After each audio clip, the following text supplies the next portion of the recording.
Hey everyone, good to be back with you.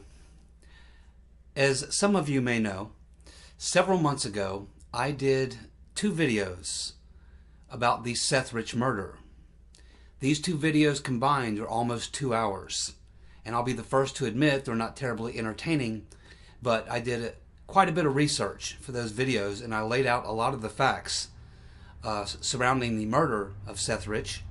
And in a second video I ask about 20 some odd questions that I believe need to be asked and answered if you're going to solve the Seth Rich murder. So it's a case I've been following very, very closely. A couple of days ago, I observed a video that was recorded about 5-6 weeks ago, back in the first or second week of November. And this video is kind of a little impromptu press conference with Joel and Mary Rich, the parents of Seth Rich, along with Jack Burkman and this Mr. Bauman, who has been a PR person for the family since about the middle of July. I talk quite a bit about Mr. Bauman in those videos, so you may want to review those videos if you want a real deep look into the Seth Rich murders. But I don't want to do that long of a video today. I just want to follow up on a couple of things. This video is basically Mr. Burkman, along with Mr. Bauman and Seth Rich's parents, went to Washington, D.C. to pass out flyers and to try to reinvigorate the campaign to get people who might know something about the murders to come forward. Mr. Burkman is also announcing that he is offering a $100,000 reward for information that would lead to the arrest of the persons responsible for Seth Rich's murder, and that is in addition to the $25,000 the police are offering, as well as, I assume, the $20,000 still on the table from WikiLeaks. Now, Mr. Burkman, as I understand, is an attorney in Washington. He's also like a Republican activist. I know he has a radio show. He may be a lobbyist or something. I know he does a lot of fundraising for Republicans and things like that. All well and good. That's fine. Now, I don't know what type of law Mr. Burkman practices, whether he's a criminal lawyer or a tax lawyer or divorce lawyer. I really don't know what he does. But just so you know where I see things coming maybe from a different perspective, my background is largely in private investigations. I worked as a skip tracer and fraud investigator for one of the world's largest retailers. And through my schooling, we also studied criminal investigations. So I maybe come from a little different point of view than Mr. Bauman. But regardless of whether you're a lawyer or an investigator or a detective or what have you, generally the first thing that you want to try to do to understand the direction to take an investigation when you have a crime is to determine the motive. Now, at this point, we don't really have a clear motive. It's been over 6 months since the death of Seth Rich, the murder, and we still don't really have a clear motive. The primary motive that still seems to be advanced is that Seth Rich's murder was due to some sort of a failed robbery, a botched robbery of some sort.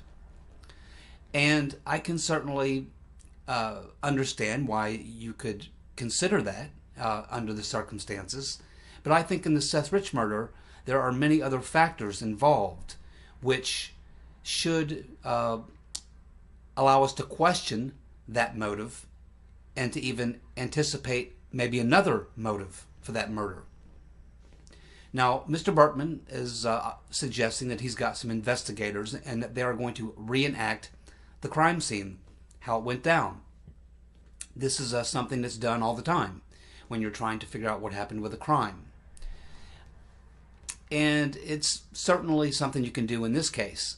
But I think in this case, you have to go beyond that. Because if you're just looking for the motive, first of all, and you only go back and you analyze the crime scene and you say, okay, let's reenact the crime scene, you're really looking at the situation from the time that Seth Rich engaged his attacker or attackers until the attack was over, and it's the things that happened in between that you're really looking at for details of the crime. And that's all well and good. No harm can come from that. You might learn something new. But in the case of Seth Rich, there are other issues. For instance, let's take a look at some of the facts that are outstanding beyond just what happened at the crime scene. First of all, Seth Rich was not just any ordinary citizen walking down the street. Seth Rich was the director of voter expansion data for the Democratic National Committee in Washington, D.C. during a presidential election. So he held a very important position. He's also someone that was working on quite a few different programs tracking voter tendencies, voter fraud, election fraud, and various other things having to do with the voting that was happening throughout the primaries in the Democratic primary. Okay? We also know that the Democratic National Committee was either hacked or there were leaks that came out which led to the firing of Debbie Wasserman Schultz and 4 other high-level people at the DNC, and as I understand, quite a few other people have been let go as well. It also did quite a bit of damage to the DNC and to the Clinton campaign. So these are factors. We also have the interesting interview that Julian Assange did when he pretty much out of the blue, while talking about WikiLeaks sources, brought up Seth Rich in that Dutch TV interview, which raised a lot of questions. Of course, Assange has been pressed on this point, but he continues to say that he will not reveal his sources. But he did bring up Seth Rich, and that is something I think that is an interesting fact that has to be at least ways considered. Julian Assange has also come out and stated that it was not the Russians who provided him with the DNC documents, emails, or any of the other documents for that matter. So these are some interesting things that I think should, as an investigator looking into this crime, should have us at least question whether there might be something other than a botched robbery that may be involved with the death or murder of Seth Rich. And so I think that we have to try to understand a little bit about what was going on in Seth Rich's life and look at some other facts. So we know that Seth Rich, on the evening of the murder, had gone to his favorite watering hole, Lou's City Bar, in downtown D.C., not much more than a mile from where he lived. We know that on that particular evening, Seth Rich was a little depressed, a little sad, and quite inebriated, which was unusual. Remember, this was his usual watering hole. The bar manager there at Lou's City Cafe knew Seth quite well, or reasonably well. And he was normally in good spirits, and he normally had a couple of beers and then went on his way.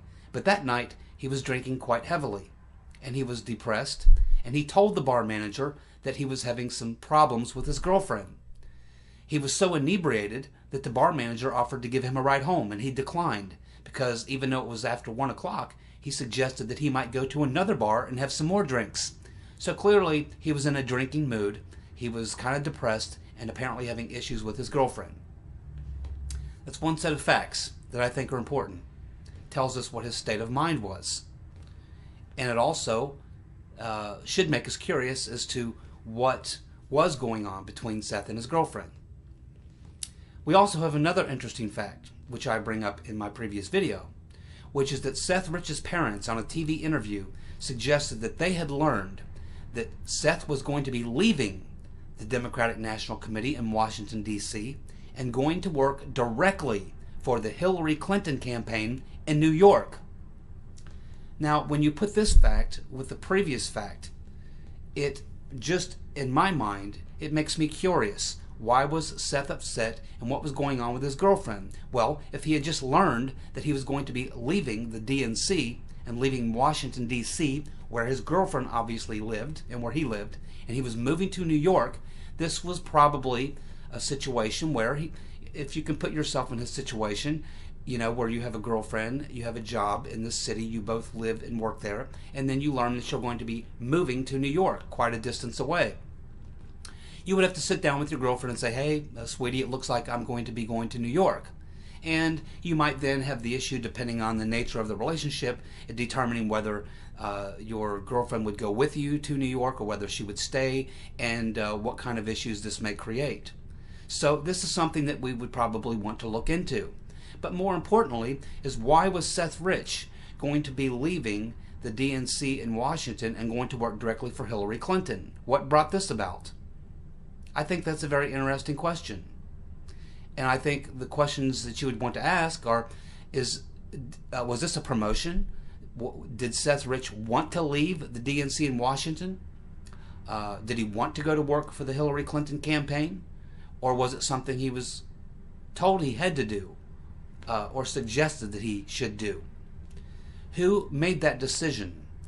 I think that that's a very interesting line of questioning that you may want to follow up on. So it puts things in a little bit different perspective, because if you're looking for the motive of the crime and you find that Seth Rich was the person who leaked those DNC emails to Julian Assange or WikiLeaks, personally or through a third party, then you now have a pretty strong motive for why Seth Rich may have been murdered. He compromised the Clinton campaign, her election chances, and he compromised the integrity of the DNC and the media. A lot of people were exposed from those DNC leaks, and my guess is that they weren't very happy about it. If Seth Rich was the person who leaked those emails from the DNC, you now have a much better motive for murder than you do a failed robbery attempt. And this is sort of the rabbit hole that you would have to go down to proceed with this direction in this case. And so to Mr. Burkman, I would say to you, yes, you can offer a $100,000 reward. You can offer a $1 million reward. But so far, no one has come forward.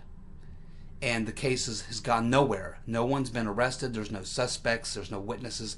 None of these types of things.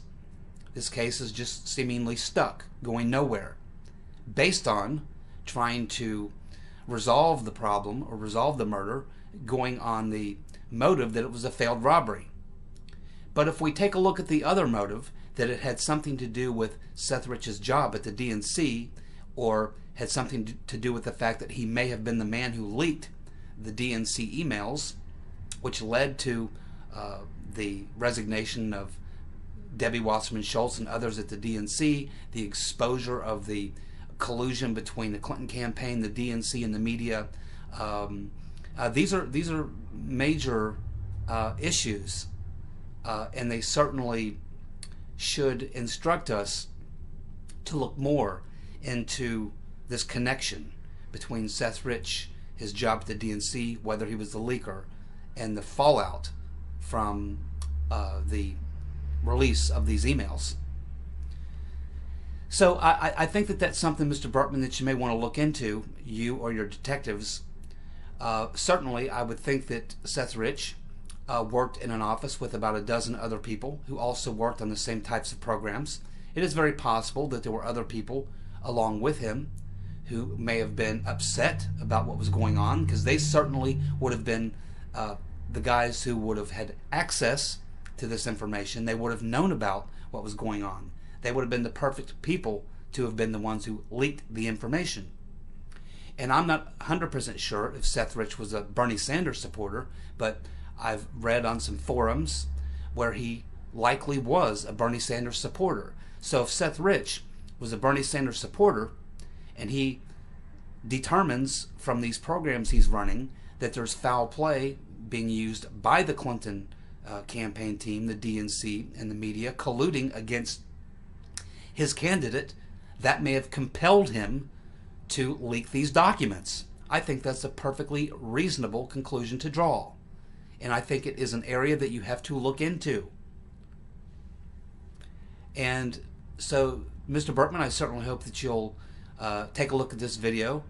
For anyone out there who knows Mr. Burkman or communicates with him, I would highly encourage you to forward this link to this video to him, so that he maybe takes a look at this line of questioning as opposed to trying to solve this as a failed robbery. It hasn't produced any results so far. And there are other things. I'm not going to go into too much detail because I did that in the last video. But there are things about this failed robbery that, to me, I have a lot of problems with. I did hear Mr. Burkman say that they suspect that it was not a professional job because they suspect the weapon used was a revolver and they found those shell casings. Well, it appears that there may have been at least 2 people who were the assailants. And I should also mention that professionals do not leave behind shell casings. And if you have a 2-man team, one of those people may be the gunman, the other person may be the guy who polices up the shell casing. So I don't put a lot of stock into that as far as being a reason to exclude this from being anything other than a failed robbery. So there's a lot of other information of Seth Rich and his connections to various people within the Democratic Party who were Sanders supporters, people who were on the far left of the Democratic Party, who were in association with Seth Rich. And it's also very interesting, Mr. Burkman, if you watch his video, I think you may want to take a look at the 2 speeches, one by Debbie Wasserman Schultz and one by Hillary Clinton, where they actually mentioned Seth Rich in the speech. And when they mention him as if he's just some low-level DNC employee, as if they had no personal connection to him. But when you look at all the connections that Seth Rich had to people who knew the Clintons and who knew Debbie Wasserman Schultz, and keep in mind, Seth Rich worked at the DNC headquarters in Washington, D.C. It's hard for me to imagine that Debbie Wasserman Schultz did not know Seth Rich personally. And if you look at Seth Rich's connections to people who knew the Clintons very well, it's almost hard for me to imagine that they didn't know Seth Rich. At least, maybe they had at least met him. So there's this almost purposeful effort on the part of Wasserman Schultz and Clinton both to kind of distance himself, to give the impression that there was no personal relationship between them, or no personal friendship, or even having really met. They act as if he's some distant character. I find that very suspicious. So, Mr. Burkman, I hope that you'll take a look at this murder and focus on the motive, because it's really hard to close in on who done it until you find out why they would have done it. The motive is what you want to find out. Why was he murdered? When you understand why he was murdered, you'll have a much better idea of finding out who actually is responsible for the murder. And I think if you continue to pursue this as a robbery, Mr. Burkman, you'll come up pretty empty. You won't come up with much.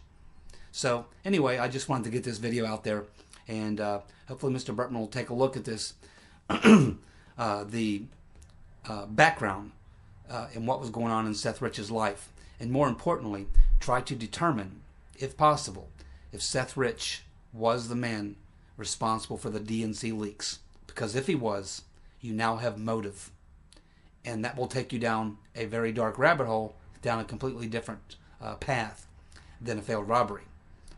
So, Mr. Burkman, I hope you see this video. I hope you take a look at that, and I'll be watching to see how your investigation plays out and what you can learn. Alrighty, that's all. See you.